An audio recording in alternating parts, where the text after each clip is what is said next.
देखेंगे कि कितनी खूबसूरत तरीके से एक सुरंग के रूप में आपको एक रास्ता दिखाई दे रहा है। अब देखिए राजा ने क्या किया, कहा कि भाई जो रानी यहाँ पर रहती है अपनी सहेलियों के साथ में आती है, वो कह देगी भाई हमको तो लाके कैद कर दिया। तो उनको बताया कि नहीं, इनके मनोरंजन की भी कोई व्यवस्था की जाए। इस समय तो यहाँ पर कलाकार मौजूद नहीं हैं, लेकिन ये रोजाना यहाँ पर दिखाते हैं अपना पपेट शो। कलाकार यहाँ बैठते हैं और पपेट की सहायता से अलग अलग कहानियों पर डांस करवा करके इन पपेट्स का यहाँ पर मनोरंजन आज भी टूरिस्ट का करते हैं। पुराने समय में ऊपर वाले कमरे में वहाँ देखें राजा लोग बैठा करते थे, नीचे वाले कमरे में रानियाँ बैठा करती थी, और इतना खूबसूरत तरीके से पपेट शो का आयोजन होता था कि रानियाँ खुद उठ करके फिर आकर के यहाँ पर एंजॉय करती थी, राजा भी कभी उतर के उनके साथ ज्वाइन कर लिया करते थे। अभी हम देखने को चलेंगे कि इस पहाड़ी किले के ऊपर भी हमें जन्नत का बगीचा देखने को मिलेगा। वह जन्नत का बगीचा जो कभी बाबर ने बनवाया था खुद की सुरक्षा के लिए, अपने सैनिकों की सुरक्षा के लिए लाहौर के अंदर, वो आज भी हमें यहाँ देखने को मिल रहा है। बिल्कुल सुरक्षित रूप से बना हुआ है, क्योंकि जयपुर के राजा ने तो पहाड़ी पर महल बना लिया और उनके आसपास के सामंत है वो रह गए खेतों में। राजा ने कहा भाई नहीं, अभी सामंती तो हमारी सभी शक्तियां हैं। तो राजा उनको खुद को बुलवाया करते थे। यहाँ पर एक फीस्ट का आयोजन होता था, अलग अलग प्रकार के बहुत सुंदर व्यंजन बनाए जाते थे और सबको बुला करके राजा के साथ बैठ करके खाना खिलवाया करता था। ये लंबा करीब महीनों महीनों तक चलते थे फीस्ट, और दिखाया जा रहा है किस प्रकार से थाल सजे हुए हैं। और आपको दिखाते हैं महिलाओं की जिम। आज जब आपके पास सब इलेक्ट्रॉनिक आइटम्स आ चुके हैं, पेट्रोलियम की शक्तियां आ चुकी हैं, गैस चूल्हे आपके जलने लगे हैं, तो ये उस समय की जिम है जहां पर रानियों के आंसू नहीं थमा करते थे, फूंकनी से फूंक मारते मारते चूल्हे में रोटी बनाया करती थी। और रानी का एक सेवादार भी यहाँ मौजूद है। देखिए एक साथ 30-40 रोटियां सेकी जा सके, लंबा सा चूल्हा बना हुआ है, बैठ करके यहाँ पर रानी की हेल्प करेगा।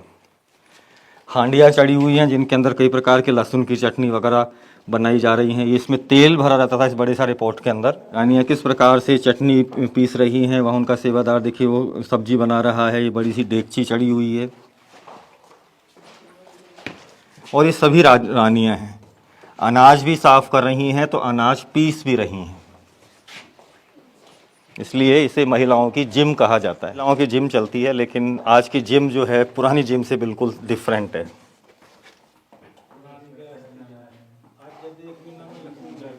क्योंकि जितने भी सामंत वगैरह आया करते थे वो अपनी रानियों को भी साथ में लेकर के आते थे। रानियां सभी देखिए राजाओं के पीछे बैठ करके भोजन कर रहे हैं। और देखिए जयपुर की वे 3 रानियां जो इस महल में रहा करती थी, ये तीनों रानियां खड़ी हैं। देखिए एक तो इन कोने में देखें, वहाँ पर वो पहली रानी खड़े हैं, दूसरी रानी बिल्कुल सामने हैं और तीसरी रानी यहाँ पर। ये तीनों रानियाँ इन बाहर से सभी रानियों की सेवाओं में लगी हुई हैं और उनको खाना खिला रही हैं, साथ ही उनको फैन से हवा भी कर रही हैं। जब आप देखेंगे इस आर्च को, तो पूरा एक पीस है सिंगल स्टोन का, इसको बड़ी पत्थर को यहाँ पर रखा हुआ है। और देखिए कितना खूबसूरत तरीके से इसे डेकोरेट किया गया है पेंटिंग्स के द्वारा। ये 3 जो आपको कुंदियाँ दिखाई दे रही हैं, इनसे बड़ा सा एक स्विंग झूलता था, लड़कियाँ इसमें बैठ सकती हैं और खिड़की खोल करके और बाहर के नज़ारे को भी वो आराम से देखा करते थे। देख रहे हैं कितना लड़कियों में इस प्रकार की भावना आई कि भाई हमें वास्तव में राजा जो है बहुत महत्वपूर्ण समझता है और हमारे लिए इतना सुंदर कमरा बनाता है, वो हमारा पूरा सम्मान करता है। आइए आगे अंदर भी देखिए कमरा उनका कितना, सर्दियों का कमरा, कितना खूबसूरत तरीके से इसमें कलर का यूज़ लिया गया है। ये उस समय के पेंटिंग्स हैं जो कि आज भी यहाँ पर वेल प्रिजर्व हैं, क्योंकि इस किले को कोई आता ही नहीं था देखने के लिए। गवर्नमेंट जब इसे प्रमोट करवाना चाहा तो टूरिस्ट करीब 10-15 सालों से ही आने लगा है, वरना हमेशा ही बिल्कुल रिमोट एरिया था, कोई आने की कोशिश नहीं करता था, इसलिए बिल्कुल सेफ बचे हुए हैं। ये हम आ चुके हैं रानियों के गर्मियों के कमरे के अंदर। गर्मियों का ये रूम है रानियों का, और देखें इस कमरे में कितनी सुंदर व्यवस्था की गई है। बाहर जो आप ये कुंदियाँ दिखाई दे रहे हैं, मोटे मोटे से रिंग्स, इनकी सहायता से लटकाए जाते थे खसखस से बने हुए पर्दे, और सर्वेंट लगातार इन पर पानी छिड़कते रहते थे। तो गर्मियों के मौसम में जब भी गर्म हवा यहाँ से अंदर आती थी, इनमें से निकल करके बिल्कुल ठंडी सी हवा इस पूरे कमरे को एकदम ठंडा रखा करती थी। गर्मियों के मौसम के अनुसार ही देख करके इस देखिए इस पेंटिंग में ज़्यादातर येलो कलर का यूज़ में लिया गया है, क्योंकि जो येलो कलर है यही गर्मी का सामना या उसका रिप्रेजेंट करता है। देखें पूरा का पूरा कितना खूबसूरत तरीके से बनाया गया है। इसे यूरोपियन स्टाइल आपको यहाँ देखने को मिल रही है। देखें सर, बिल्कुल आपको एक गैलरी दिखाई दे रही है। ये वो गैलरी है जिसमें सभी लड़कियां और आसपास की यहाँ के रहने वाली जो महिलाएं थी या आसपास की लड़कियां थी वो सब यहाँ पर बैठा करती थी।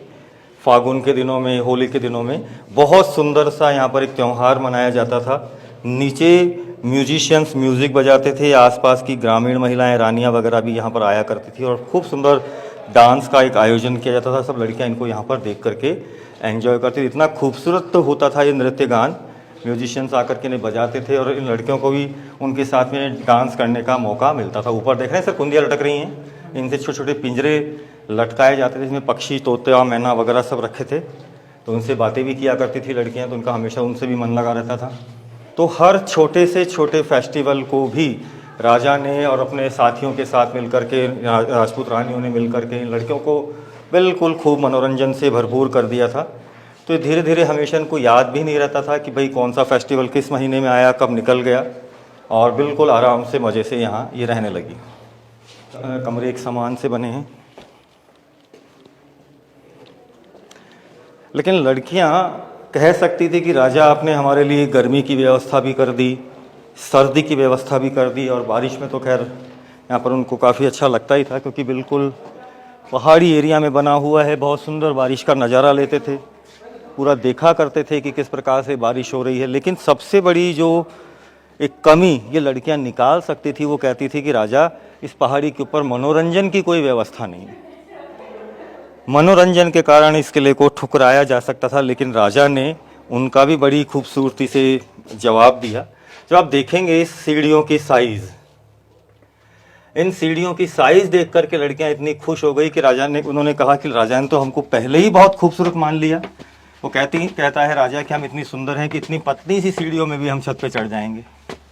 तो इन सीढ़ियों की साइज़ देख करके बहुत प्रसन्न हो गई थी और छत के ऊपर से उन्होंने एक बहुत अच्छी व्यवस्था की। इन लड़कियों के हम उम्र खिलाड़ी, राजपूतों के खिलाड़ी बुलवाए गए जो कि पोलो खेला करते थे।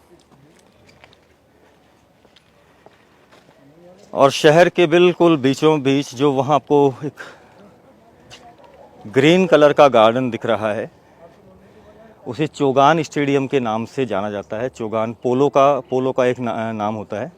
वहाँ एक चौगान स्टेडियम को बनवाया गया और 9 टीमें बनाई गई। 9 टीमों के अंदर 9 मतलब हर पोलो टीम में 3 खिलाड़ी होते हैं। 9 टीमें वहाँ पर हमेशा पोलो खेला करती थी सुबह से लेकर के दोपहर तक, और राजा ने इन लड़कियों को दूरबीनें मंगवा करके दे दी।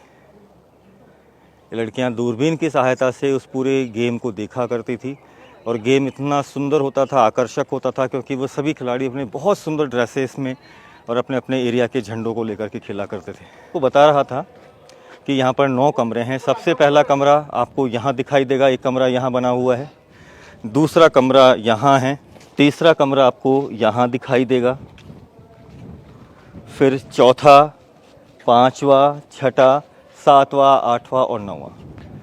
एंट्रेंस हमने 7 देखे थे, लेकिन आपको मैंने गिना दिए हैं 9 कमरे उन 9 लड़कियों के। और देखिए पूरा शहर आपको दिखाई दे रहा है। दूर वहाँ साउथ में SMS यानी सवाई मानसिंह स्टेडियम बना हुआ है। एयरपोर्ट भी वहाँ पर है, वो रिवॉल्विंग टावर है।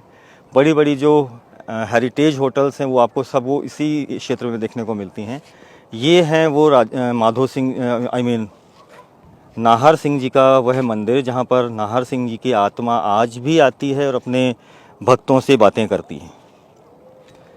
ये पचरंगा झंडा है, लेकिन पचरंगा झंडा वह झंडा नहीं है जो जयपुर फ्लैग का है, ये नाहर सिंह जी का खुद का पर्सनल झंडा है। वहाँ देखें आपको वो जंतर मंतर दिखाई दे रहा है, वो एक ट्रायंगल के रूप में जो बिल्डिंग बनी हुई है, वो दुनिया की सबसे बड़ी धूपगढ़ी है, नहीं वहाँ साथ देखिए उस तरफ वो येलो कलर की बिल्डिंग। पीछे देखें उसके वो हवा महल बना हुआ है, वो नई विधानसभा, और इस के पीछे एक और टावर सा खड़ा हुआ है, वो 7 स्टोरी बिल्डिंग है, जयपुर का सिटी पैलेस है। ये सरगासूली है, ये ताल कटोरा एक रिजर्वुआर है, ताल कटोरा झील बोलते हैं इसे। और देखेंगे आपको कि यहाँ पर बीचों में आपको एक पिंक कलर की बिल्कुल एक सीरीज़ दिखाई दे रही, लंबी सी लाइन में जाती हुई। तो 1876 में जब इंग्लैंड के राजकुमार जयपुर को विज़िट करने के लिए आए थे, तो महाराज सवाई जयसिंह जी ने पूरे शहर को, जो कि मेन रोड पर आता है, को पिंक कलर में डेकोरेट कर दिया था। इसी कारण से जयपुर को पिंक सिटी के नाम से भी जाना जाता है। क्योंकि जनसंख्या धीरे धीरे जयपुर की बढ़ती जा रही है। तो अभी आपको देख रहे हैं ये नया शहर है जयपुर का, वेस्ट की तरफ फैला हुआ है और यह रास्ता सीकर भी जाता है, आपके जो चौमू भी जाता है। अभी दूर दूर तक इंडस्ट्रियल एरिया के रूप में जयपुर का विस्तार होता जा रहा है।